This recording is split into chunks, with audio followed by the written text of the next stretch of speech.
তো বন্ধুরা আবার চলে এসেছি একটা ভিডিও নিয়ে। আর এই দেখো ডাল ভিজিয়ে দিয়েছিলাম, তার কারণ আমি গাছ থেকে আজকের কচি কচি কুমড়ো পাতা কেটেছি। আজকের আমি বানাবো ডাল দিয়ে কুমড়ো পাতার একটা বড়া।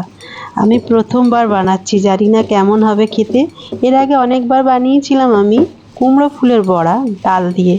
এই প্রথমবার বানাবো কুমড়ো পাতার বড়া। তো যাই হোক, আশা করছি ভালো হবে। তো যাই হোক, এই যে শিলে একটু ডাল পিষে নিচ্ছি। আর ডালটা ভিজাতে আমি ভুলে গেছিলাম, তো 1 ঘন্টা আগেই ভিজিয়ে দিয়েছিলাম। দিয়ে আর এই যে পিষছি। মিক্সারে পিষলে হয়তো তাড়াতাড়ি হয়ে যেত, কিন্তু শিলে পিষলে না বেশ আলাদা টেস্ট হয়। তো যাই হোক, শিলটা অনেক দিন পর আজ ইউজ করলাম, আর পুরো ঘেঁটে ফেলেছি অনেক দিন পর। তো যাই হোক, শিলে বাটা যে কোনো জিনিস দেখবে খুব ভালো লাগে, আলাদা একটা টেস্ট হয়। তো যাই হোক, আমার ডাল বাটা এখানে কমপ্লিট।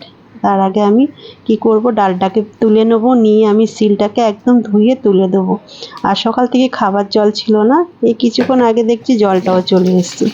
তো যাই হোক, আমি শিলটা ভালো করে ধুয়ে নেবো।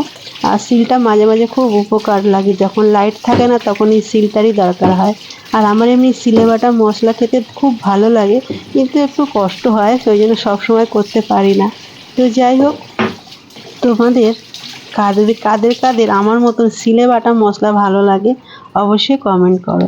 তো চলো, এই যে ডাল বাটা হয়ে গেছে। এখানে কুচি কুচি করে যে কুমড়ো পাতাগুলো আমি কেটে রেখেছি, ধনে পাতা, কাঁচা লঙ্কা, পেঁয়াজ। এবার আমি ডালের সঙ্গে সব মশলাগুলো একসঙ্গে মিশিয়ে নেব। তার জন্য আমি একটা ভালো বোল নিয়ে নিয়েছি, তার মধ্যে সবটা ঢেলে দিয়েছি। তোমরা খেয়ে দেখো, আশা করছি ভালো লাগবে। আর এর সঙ্গে যে ডালটাও দিয়ে দিলাম। খুব বেশি করব না, অল্প করেই করব। কেন কি আমি খাবো, মেয়ে খাবে, তো জানি না খাবে কি। আর দাদা ভাই এখন আসবে না, দেরি হবে আসতে, বাইরে গিয়েছে আজকের আবার। তো যাই হোক, একটু এর মধ্যে একটু নুন দিয়ে দেব। নুন না হলে কোনো জিনিসের তো স্বাদ হয় না, তোমরাও জানো, সেটা আমিও জানি। আর তার সঙ্গে দেবো একটু আদা রসুনের পেস্ট। এটা একটু বেশি করে আমি করেই রাখি সব সময়। সেবারে তোমাদেরকে ভিডিওতে বললাম না, আমি করেই রাখি ফ্রিজে।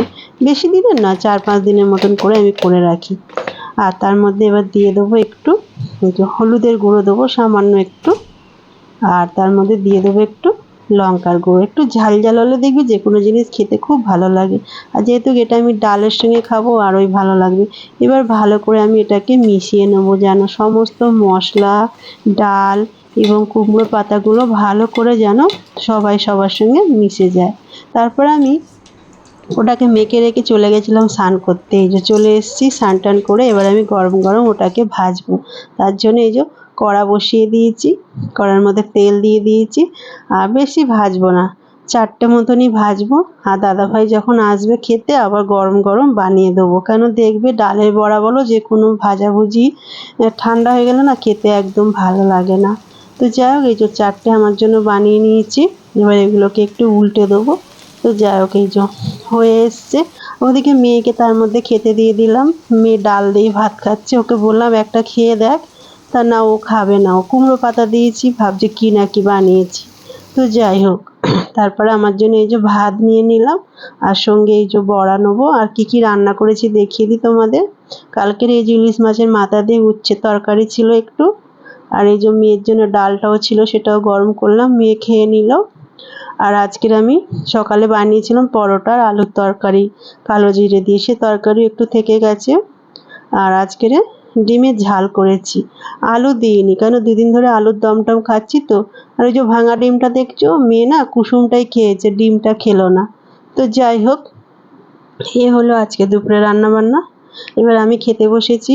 মেয়ে কিন্তু খাচ্ছে অলরেডি আমার পিছন দিকে। ওকে বলছি একটু খেয়ে দেখ, ভালো হয়েছে। তো ও বললো আগে তুমি খেয়ে দেখো। তো যাই হোক, আমি খুব গরম, ওই জন্য ফু দিয়ে খাচ্ছি। আর দারুণ লাগবে গরম ভাতের সঙ্গে। হ্যাঁ, মুখে দিতে দারুণ লাগলো বন্ধুরা, সত্যি কথা বলছি, খুব ভালো হয়েছিল। তারপর মেয়েকে বলবো একটু খেয়ে দেখ, ভালো লাগবে। তো বললো ঠিক আছে দাও। আবার ওকে একটা দিলাম, প্রথমে একটা খেয়ে নিল, নিয়ে বললো আম্মা আবার একটু দাও, আবার অর্ধেক দিলাম। তা বন্ধুরা তোমরাও খেও, সত্যি খুব ভালো। টাটা।